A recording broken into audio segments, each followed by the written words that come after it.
नमस्कार दोस्तों, स्वागत है आपके अपने YouTube चैनल रीडिंग लवर्स पर। दोस्तों, अगर आप हमारे चैनल पर पहली बार आए हैं तो हमारे चैनल को सब्सक्राइब करें, लाइक करें और साथ में बेल वाला आइकन को दबाना न भूलें, जिससे आपको हमारे आने वाली वीडियो की नोटिफिकेशन मिलती रहेगी। नमस्कार दोस्तों, स्वागत है आपके अपने YouTube चैनल रीडिंग लवर्स पर। दोस्तों, इस वीडियो में हम करेंगे जंतु विज्ञान की शाखाओं से संबंधित महत्वपूर्ण प्रश्नों को, जो आपके आगे आने वाले एग्जाम के लिए महत्वपूर्ण रहेंगे। और दोस्तों, ये जो क्वेश्चन है पहले भी एग्जाम में इनमें से आए हुए हैं और आगे भी इनकी आने की संभावना रहेगी, क्योंकि जो क्वेश्चन एक बार एग्जाम में आ जाता है उसकी आगे भी जाने की संभावना रहती है। और दोस्तों, अगर आपने हमारी पहले वाली वीडियो नहीं देखी है तो उसे आप ऊपर कोने में आई बटन पर क्लिक करके देख सकते हैं। और इस वीडियो की जो PDF है आप हमारे टेलीग्राम ग्रुप से प्राप्त कर सकते हैं। उसका जो लिंक है आपको नीचे डिस्क्रिप्शन में मिल जाएगा, या जो हमारे चैनल की प्लेलिस्ट है वहाँ पर जाकर आप तक की जितनी भी वीडियो इन सभी को आप देख सकते हैं। और दोस्तों, हमारा जो टेलीग्राम ग्रुप है वहाँ पर हम क्विज क्वेश्चनों को भी करते हैं, तो आप जो है वहाँ पर जाकर क्विज भी खेल सकते हैं। तो दोस्तों, ये जो क्वेश्चन एग्जाम की दृष्टि से महत्वपूर्ण रहेंगे, तो हमारे साथ अंत तक बने रहिएगा। और दोस्तों, अगर आपने अभी तक हमारे चैनल को सब्सक्राइब नहीं किया तो सब्सक्राइब कर ले, साथ में जो बेल वाला आइकॉन है उसे जरूर दबाएं, जिससे जो आपको हमारे आने वाली जो वीडियो है उसकी नोटिफिकेशन मिलती रहेगी। तो दोस्तों, वीडियो शुरू करते हैं। हमारा फर्स्ट क्वेश्चन है, मानव त्वचा का अध्ययन करने वाली विज्ञान की शाखा क्या कहलाती है? तो यहाँ पर ये मानव त्वचा का अध्ययन करने वाली विज्ञान की शाखा, यहाँ पर जो ऑप्शन दिए गए हैं फिजियोलॉजी, एंटोनॉमी, बायोकेमिस्ट्री या डर्मेटोलॉजी। सही आंसर जो यहाँ पर ऑप्शन डी रहेगा, डर्मेटोलॉजी। तो मानव त्वचा का अध्ययन करने वाली विज्ञान की जो शाखा है ये डर्मेटोलॉजी कहलाती है।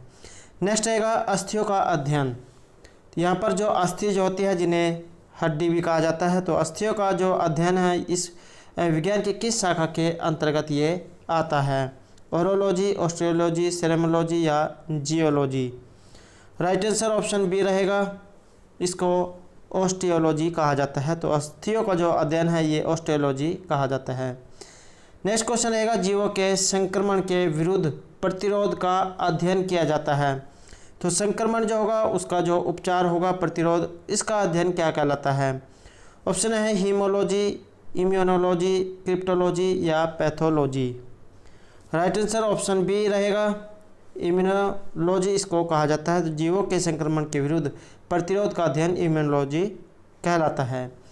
नेक्स्ट क्वेश्चन है, पैलियोंटोलॉजी के अंतर्गत किसका अध्ययन किया जाता है? तो यहाँ पर जो पैलियोंटोलॉजी जो है इसका इनमें से किसका अध्ययन है? मस्तिष्क, पादप, प्राइमेट्स या जीवाश्म का। सही आंसर जो है ऑप्शन डी यहाँ पर रहेगा, जीवाश्म। तो पैलियोंटोलॉजी जो है ये जीवाश्म का अध्ययन कहलाता है। नेक्स्ट क्वेश्चन है, कीड़ों का अध्ययन। कीड़ों के अध्ययन को क्या कहते हैं? वेरी वेरी इंपॉर्टेंट रहेगा। और SSC का जो एग्ज़ाम था 2016-19 में जो क्वेश्चन पूछा गया था, तो कीड़ों का जो अध्ययन है ये क्या कहलाता है? एंथ्रोपोलॉजी, एंटोमोलॉजी, ओंटोलॉजी या इक्थियोलॉजी।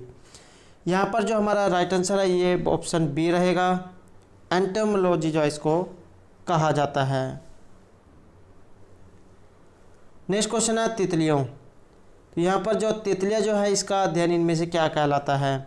और रेलवे का जो एग्ज़ाम था 2002 में जो क्वेश्चन पूछा गया था, तो तितलियों का जो अध्ययन है क्या कहलाता है? इक्थियोलॉजी, नियोंटोलॉजी, लेपिडेटेरियोलॉजी या पोलिनोलॉजी। सही आंसर की अगर हम बात करें तो यहाँ पर ऑप्शन सी जो हमारा राइट आंसर रहेगा, लेपिडेटेरियोलॉजी जो इसको कहा जाता है।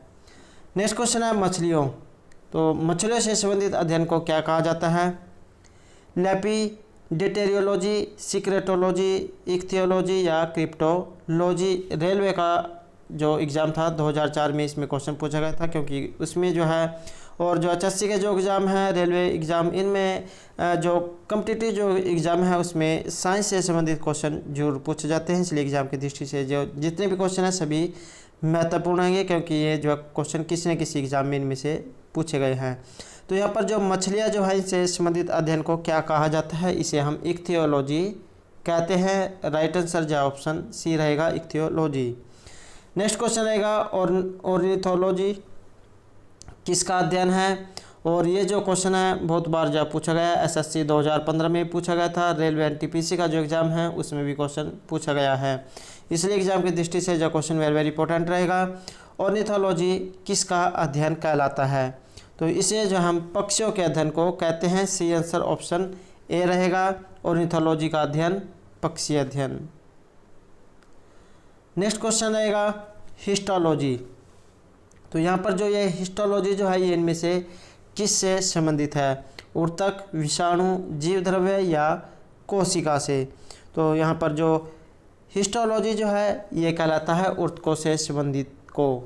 राइट आंसर ऑप्शन ए ऊतक। नेक्स्ट क्वेश्चन है घाव जिसे उन कहा जाता है का अध्ययन क्या कहलाता है?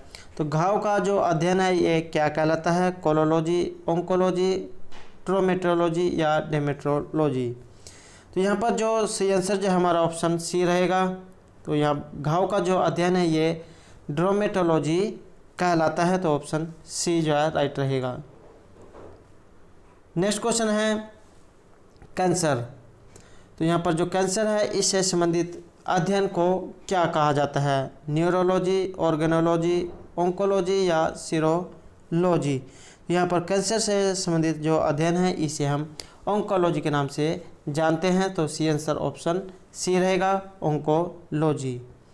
नेक्स्ट क्वेश्चन है मोलस्का समुदाय के जंतुओं के कवच का अध्ययन क्या कहलाता है? मोलस्का समुदाय के जंतुओं के कवच का अध्ययन इकोलॉजी, कॉन्कोलॉजी, पोरोलॉजी या मेलकोलॉजी?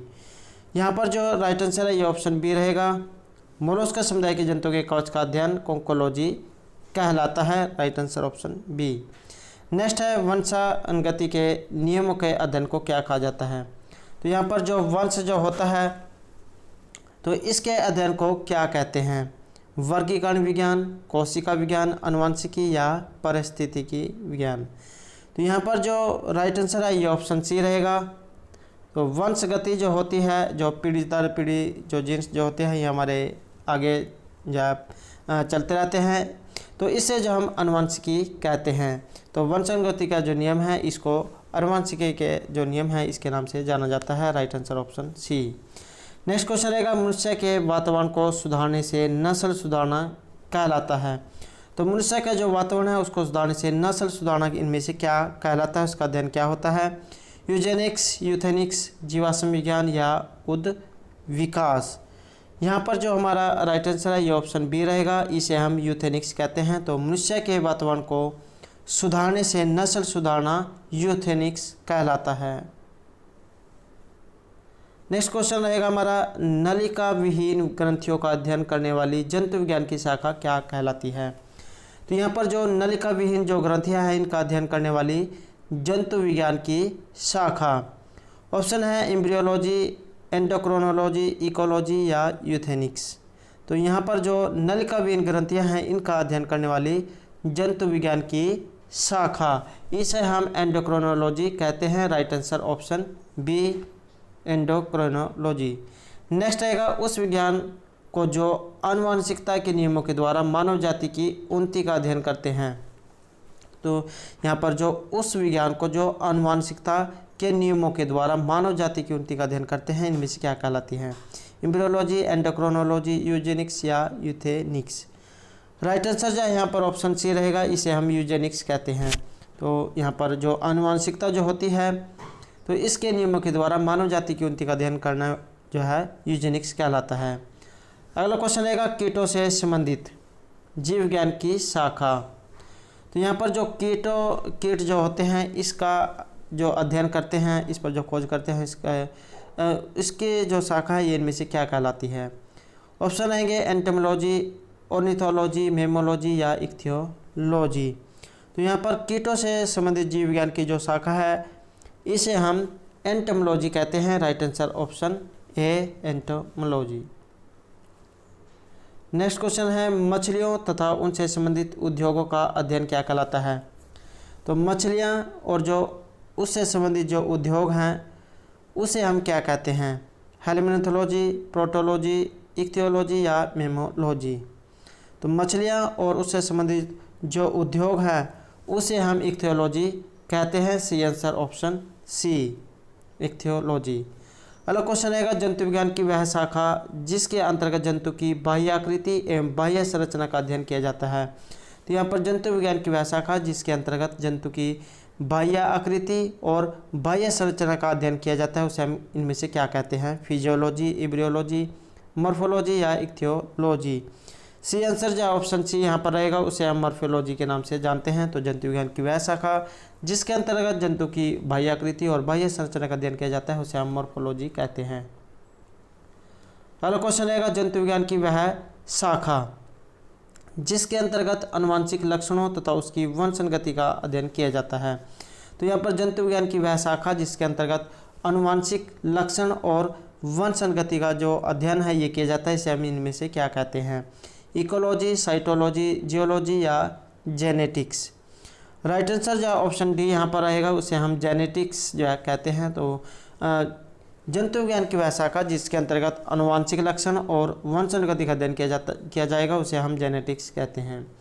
अगला क्वेश्चन रहेगा जंतु तथा उसके आसपास के वातावरण संबंधी अध्ययन को क्या कहा जाता है? तो यहाँ पर जंतु और जो उसके आसपास का जो वातावरण है उसे हम क्या कहते हैं? पारिस्थितिकी, परजीवी विज्ञान, जंतु भूगोल या आनुवंशिकी। राइट आंसर ऑप्शन ए रहेगा, उसे हम पारिस्थितिकी तंत्र जो है आपने सुना होगा तो हमें उसे पारिस्थितिकी कहते हैं। तो जंतु और उसके आसपास का जो वातावरण है ये पारिस्थितिकी अध्ययन कहलाता है। अगला क्वेश्चन रहेगा मांसपेशियों। यहाँ पर जो मांसपेशियाँ जो है इसका अध्ययन इनमें से क्या कहलाता है? माइकोलॉजी, मोयोलॉजी, मेस्टोलॉजी या नेफ्रोलॉजी। तो यहाँ पर मांसपेशियों का अध्ययन इसको हम मायोलॉजी कहते हैं। मांसपेशियों का जो अध्ययन है ये मायोलॉजी कहलाता है। Right answer option B. अगला क्वेश्चन है जनसंख्या। तो ये जो जनसंख्या है इसका अध्ययन इनमें से क्या कहलाता है? जीवाश्म विज्ञान, कोर्टोलॉजी, जियोग्राफी या डेमोग्राफी। तो यहाँ पर जनसंख्या का जो अध्ययन है इसे हम डेमोग्राफी कहते हैं। राइट आंसर ऑप्शन डी, जनसंख्या का अध्ययन डेमोग्राफी। अगला क्वेश्चन है मधुमक्खियों का पालन क्या कहलाता है? वेरी वेरी इंपॉर्टेंट क्वेश्चन है। मधुमक्खियों का पालन क्या कहलाता है? एपीकल्चर, सेरी, हॉर्टी या पीसी कल्चर। तो यहाँ पर जो मधुमक्खियाँ जो हैं इनका पालन इनसे क्या कहलाता है? इसे हम एपीकल्चर कहते हैं। Right answer option A, apiculture. Next question है रेशम। तो रेशम के जो कीट होते हैं तो जिनसे हमें जो है रेशम प्राप्त होता है, तो रेशम का जो पालन है इनमें से क्या कहलाता है? एपीकल्चर, सेरीकल्चर, पीसी या horticulture. Right answer option B रहेगा, रेशम का पालन उसे हम सेरीकल्चर कहते हैं। See answer option B. Next है ऊतकों की संरचना के अध्ययन से संबंधित विज्ञान को क्या कहा जाता है? ऊतकों की संरचना के अध्ययन से संबंधित विज्ञान को उसे हम साइटोलॉजी, मायोलॉजी, हिस्टोलॉजी या एंटोनोमी। तो ऊतकों की संरचना से संबंधित विज्ञान को हम हिस्टोलॉजी कहते हैं। Right answer option C, histology. अगला क्वेश्चन है विज्ञान की शाखा न्यूरोलॉजी में कौन सा अंग का अध्ययन किया जाता है? तो यहाँ पर जो विज्ञान की शाखा है न्यूरोलॉजी इसमें हम कौन से अंग का अध्ययन करते हैं? स्नायु तंत्र का, सीने का, आंखों का या निपुल्स का। सी आंसर ऑप्शन ए रहेगा, स्नायु तंत्र का। तो विज्ञान की जो शाखा है न्यूरोलॉजी इसमें हम स्नायु तंत्र का अध्ययन करते हैं। Right answer option A. Next question रहेगा जेरोंटोलॉजी इनमें से किसके अध्ययन से संबंधित है? तो यहाँ पर जेरोंटोलॉजी का संबंध इनमें से किसके साथ है? शिशु, महिलाएं, त्वचा या वृद्ध। Right answer option D. तो यहाँ पर जो जेरोंटोलॉजी है ये वृद्ध से संबंधित अध्ययन को कहा जाता है। Right answer option D. अगला क्वेश्चन रहेगा पीडियाट्रिक्स इनमें से किसके अध्ययन से संबंधित है? ये जो पीडियाट्रिक्स जो है इसका संबंध इनमें से कौन सा अध्ययन कहलाता है? अस्थि रोग, हृदय रोग, शिशु रोग या नेत्र रोग। राइट आंसर रहेगा ऑप्शन सी, शिशु रोग। तो पीडियाट्रिक्स जो है शिशु रोग से संबंधित अध्ययन कहलाता है। नेक्स्ट क्वेश्चन रहेगा ऑन्कोलॉजी। तो यहाँ पर जो ऑन्कोलॉजी है इसका अध्ययन इनमें से क्या कहलाता है? पक्षियों का, कैंसर, स्तनपायी या भूमि। रेलवे का एग्जाम 2009 में उसमें क्वेश्चन पूछा गया था ऑन्कोलॉजी किसका अध्ययन कहलाता है? तो यहाँ पर जो ऑन्कोलॉजी है ये कहलाता है कैंसर से संबंधित अध्ययन को। See answer option B, oncology cancer. अगला क्वेश्चन रहेगा जेनेटिक्स में किसका अध्ययन किया जाता है? आनुवंशिकता और गुणसूत्रों का, मांसपेशियों के अध्ययन का, निंद्रा का या कोशिका का। रेलवे के जो एग्जाम थे उसमें जो क्वेश्चन पूछा गया था। तो जेनेटिक्स का से संबंधित अध्ययन इनमें से क्या कहलाता है? इसे में आनुवांशिकता और गुणसूत्र कहलाते हैं। दोस्तों ये जो जेनेटिक्स जो है ये आनुवांशिकता से संबंध रखते हैं। तो जो वंश जो होते हैं, जीन्स जो पीढ़ी दर पीढ़ी आगे बढ़ते रहते हैं, तो यहाँ पर जो जेनेटिक्स जो है इसका संबंध आनुवांशिकता और गुणसूत्रों से रहेगा। तो सी आंसर रहेगा ऑप्शन ए। अगला क्वेश्चन है, आनुवांशिकता का संबंध इनमें से किससे है? आनुवांशिकता से, रक्तचाप से, पाचन तंत्र से या श्वसन तंत्र से? और ये भी क्वेश्चन जो है रेलवे के एग्जाम में पूछा गया था। तो आनुवांशिकता का संबंध इनमें से किसके साथ है? राइट आंसर ऑप्शन ए रहेगा। आनुवांशिकी जो होती है ये आनुवांशिकता से संबंधित होती है, जिसमें वंश के बारे में जो अध्ययन किया जाता है। अगला क्वेश्चन रहेगा, रक्त में एंटीबॉडी और एंटीजन के जो अध्ययन है इसे हम क्या कहते हैं? यह जो क्वेश्चन है ये भी जो है रेलवे के एग्जाम में 2009 में पूछा गया था। तो रक्त में एंटीबॉडी और एंटीजन का जो अध्ययन है इसे हम क्या कहते हैं? सी आंसर ऑप्शन सी रहेगा, इसे हम सीरोलॉजी कहते हैं। तो रक्त में एंटीबॉडी और एंटीजन के अध्ययन को हम सीरोलॉजी कहते हैं। नेक्स्ट रहेगा, परिस्थितिकी विज्ञान जिसे इकोलॉजी कहते हैं का संबंध क्या कहलाता है? परिस्थितिकी विज्ञान इकोलॉजी का संबंध चिड़ियों से है, कोशिका संरचना से है, शरीर संरचना और वातावरण से है या तंतु से है? राइट आंसर ऑप्शन सी, शरीर रचना और वातावरण। परिस्थितिकी विज्ञान इकोलॉजी का जो संबंध है ये शरीर संरचना और वातावरण से है। ये भी जो क्वेश्चन है रेलवे के एग्जाम में पूछा गया है। नेक्स्ट रहेगा एरियनोलॉजी। तो यहाँ पर जो एरियनोलॉजी है ये इनमें से किसका अध्ययन है? महू का अध्ययन, मकड़ियों का अध्ययन, मक्खी पालन या बरूथी का अध्ययन? एसएससी 2015 में क्वेश्चन पूछा गया था। तो एरियनोलॉजी का संबंध इनमें से किसके साथ है? सी आंसर रहेगा ऑप्शन बी, एरियनोलॉजी मकड़ियों का अध्ययन कहलाता है। Right answer option B. Next question रहेगा, निम्नलिखित में से किस शब्द का अर्थ पालतू कुत्तों का वैज्ञानिक अध्ययन है? तो यहाँ पर पालतू कुत्तों का वैज्ञानिक अध्ययन इनमें से क्या कहलाता है? साइनोलॉजी, क्रिनोलॉजी, क्रेमटेस्टिक्स या क्रोपोलॉजी? सी आंसर जो है ऑप्शन ए रहेगा, इसे हम साइनोलॉजी कहते हैं। तो पालतू पशुओं का जो वैज्ञानिक अध्ययन है ये साइनोलॉजी कहा जाता है। एसएससी 2020 में हाल ही में जो एग्जाम हुआ था उसमें क्वेश्चन पूछा गया था। नेक्स्ट आएगा, विज्ञान की एक शाखा है चिरोपोडी, सिर के किस भाग से ये संबंध रखती है? तो चिरोपोडी का संबंध इनमें से किसके साथ है? फेफड़ों, वृक्क, पैर या यकृत? ये भी जो क्वेश्चन है एसएससी के द्वारा हाल ही में एग्जाम हुआ 2020 में क्वेश्चन पूछा गया है। तो विज्ञान की एक शाखा है चिरोपोडी, ये क्या कहलाती है? इसे हम पैर से संबंधित अध्ययन को कहते हैं। विज्ञान की एक शाखा चिरोपोडी पैर से संबंधित अध्ययन को कहा जाता है। तो दोस्तों ये थे हमारे आज के साइंस से संबंधित कुछ महत्वपूर्ण क्वेश्चन जो आपके आगे आने वाले एग्जाम के लिए महत्वपूर्ण आएंगे। और दोस्तों अगर आपने अभी तक हमारे चैनल को सब्सक्राइब नहीं किया तो सब्सक्राइब कर ले, साथ में जो बेल वाला आइकॉन है उसे जरूर दबाएं, जिससे जो आपको हमारे आने वाली जो वीडियो है उसकी नोटिफिकेशन मिलती रहेगी। और दोस्तों हमारे साथ अंत तक बनाने के लिए धन्यवाद।